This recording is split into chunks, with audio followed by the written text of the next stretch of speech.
Assalamualaikum warahmatullahi wabarakatuh. Kembali lagi bersama saya Rizal Adi Farhan. Pada kesempatan kali ini saya akan menjelaskan mengenai etika profesional. Etika profesional.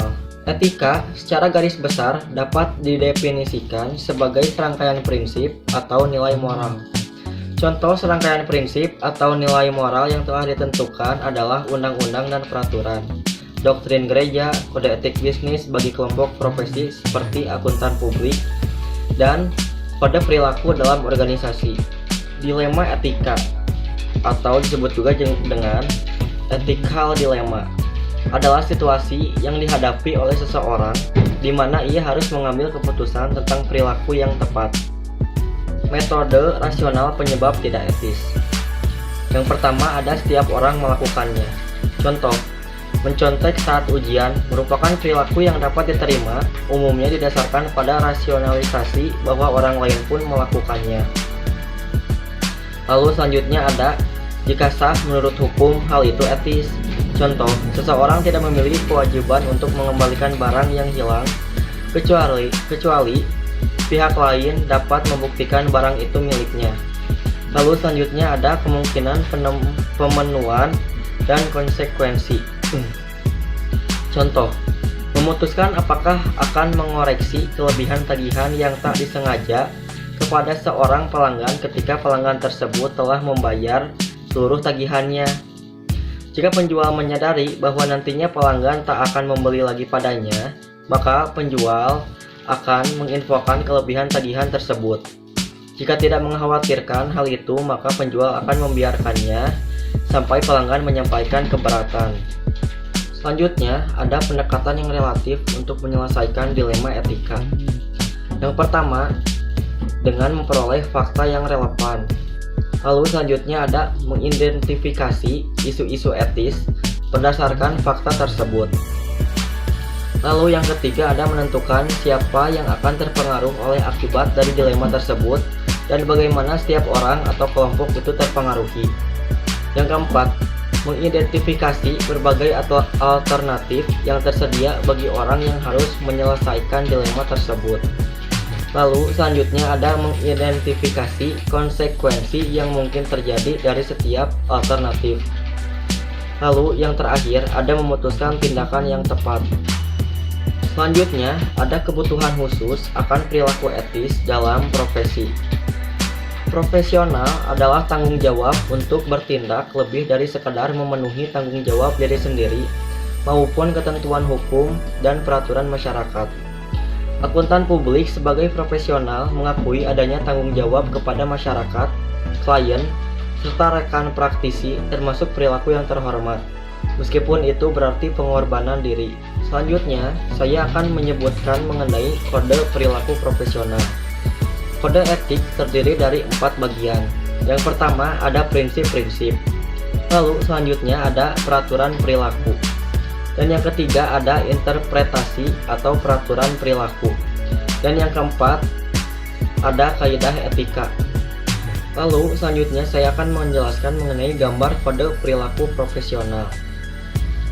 Beberapa definisi yang diambil dari kode perilaku profesional AICPA yang harus dipahami. Yang pertama ada klien. Seseorang atau entitas selain atasan anggota yang menugaskan anggota atau kantornya untuk melaksanakan jasa profesionalitasnya.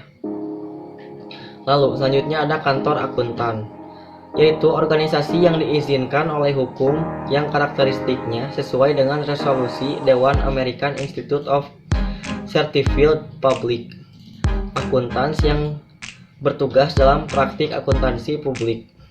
Lalu selanjutnya ada institut, American Institute of Certified Public Accountants. Dan yang keempat ada anggota, yaitu seorang anggota asosiasi atau asosiasi internasional dari American Institute of Certified Public Accountants. Lalu yang terakhir ada praktik akuntansi publik, pelaksanaan kerja untuk klien di mana standar telah ditetapkan oleh lembaga yang ditujukan oleh dewan. Lalu selanjutnya saya akan menyebutkan mengenai prinsip-prinsip etis. Yang pertama, ada tanggung jawab. Lalu selanjutnya ada kepentingan publik. Yang ketiga, ada integritas. Dan yang keempat, ada objektivitas dan independensi. Dan yang kelima, ada kesesamaan. Dan yang terakhir, yang keenam, yaitu ada ruang lingkup dan sifat jasa. Independensi. Kode perilaku profesional AICPA dan kode etik bagi perilaku profesional IESBA mendefinisikan independensi sebagai hal yang terdiri dari dua komponen. Yang pertama ada independensi dala atau berpikir, mencerminkan pikiran auditor yang memungkinkan audit dilaksanakan dengan sikap yang tidak biasa.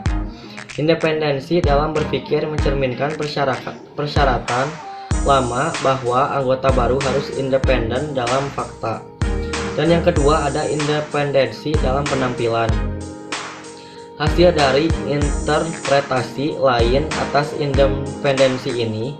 Bila auditor independen dalam fakta tetapi memakai yakin bahwa mereka menjadi penasehat untuk klien, sebagian besar nilai dari fungsi audit telah hilang.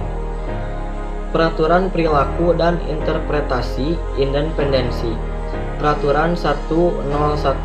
Independensi atau seseorang anggota yang berpraktik untuk perusahaan publik harus independen dalam pelaksanaan jasa profesionalnya sebagaimana disyaratkan oleh standar yang dirumuskan lembaga yang dibentuk oleh dewan. 3 perbedaan penting dalam peraturan manakala berkaitan dengan independensi dan kepemilikan saham. Yang pertama ada anggota yang tercakup. Peraturan 101 berlaku untuk anggota yang terlibat yang dapat mempengaruhi penugasan atestasi. Yang kedua ada kepentingan keuangan langsung versus tidak langsung. Kepemilikan keuangan langsung adalah kepemilikan lembar saham atau ekuitas lainnya oleh para anggota atau keluarga dekatnya. Lalu yang ketiga ada material dan tidak material. Materialitas mempengaruhi apakah kepemilikan saham merupakan satu pelanggaran atas peraturan 101 hanya untuk kepentingan tidak langsung. Selanjutnya, saya akan menyebutkan mengenai 3 persyaratan penting yang harus dipenuhi auditor sebelum dapat diterima untuk memberikan jasa pembukuan dan audit pada klien. Yang pertama, klien harus menerima tanggung jawab penuh atas laporan keuangan. Lalu, yang kedua, akuntan publik tidak boleh berperan sebagai karyawan atau manajemen yang mengoperasikan perusahaan. Lalu yang ketiga, akuntan publik dalam melaksanakan audit atas laporan keuangan yang disusun dari pembukuan dan catatan yang disiapkan sepenuhnya atau sebagian oleh akuntan publik harus sesuai dengan GAAP. Untuk menilai apakah independensi terganggu atau tidak dengan pendekatan berbasis risiko melibatkan proses 3 langkah, yaitu yang pertama mengidentifikasi dan mengevaluasi situasi yang mungkin mengancam independensi. Lalu selanjutnya ada menentukan apakah pengamanan sudah diberlakukan atau dapat diimplementasikan yang akan mengeliminasi atau cukup mengurangi ancaman. Lalu yang ketiga yaitu menyimpulkan bahwa independensi terganggu jika tidak tersedia perlindungan untuk mengeliminasi ancaman yang tidak dapat diterima atau menguranginya hingga tingkat yang dapat diterima. Peraturan perilaku lainnya. Peraturan 102, integritas dan objektivitas dalam pelaksanaan setiap jasa profesional. Seseorang anggota harus dapat mempertahankan objektivitas dan integritas, harus bebas dari konflik kepentingan dan tidak boleh dengan sengaja membuat kesalahan penyajian atas fakta atau menyerahkan penilaiannya kepada orang lain. Kerahasiaan. Para praktisi dilarang keras mengungkapkan informasi rahasia yang diperoleh dari setiap jenis penugasan tanpa persetujuan klien. Persyaratan spesifik dari peraturan 301 yang berkaitan dengan informasi rahasia klien. Pengecualian atas kerahasiaan. 4 pengecualian atas persyaratan kerahasiaan yang berkenaan dengan tanggung jawab yang lebih penting ketimbang mempertahankan hubungan rahasia dengan klien. Yang pertama, ada kewajiban yang berhubungan dengan standar teknis. Lalu, selanjutnya ada panggilan pengadilan dan ketaatan pada hukum serta peraturan. Yang ketiga ada peer review. Dan yang keempat, yang terakhir ada respon terhadap divisi etika. Selanjutnya, di sini saya akan menjelaskan mengenai fee contingent.